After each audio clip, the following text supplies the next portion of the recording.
Hey friends, if you wish to hide side panel button on Google Chrome, then please watch this video. I will guide you through the procedure. So search for Chrome in the Windows search bar and open Google Chrome. Type Chrome flags and hit enter. Now type the word side panel.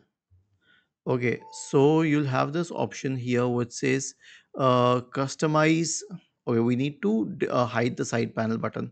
So if you have this option for side panel search button, you can change it to disabled, and this one, the wallpaper disabled.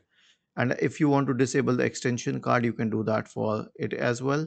As for side panel resizing, you can disable that as well, and also other options. So basically just disable all of these to be on the safer side, and then relaunch the browser, and you'll notice that this side panel button has been disabled on Google Chrome.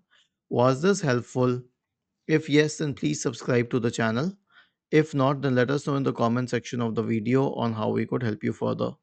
Thank you for watching this video and have a nice day.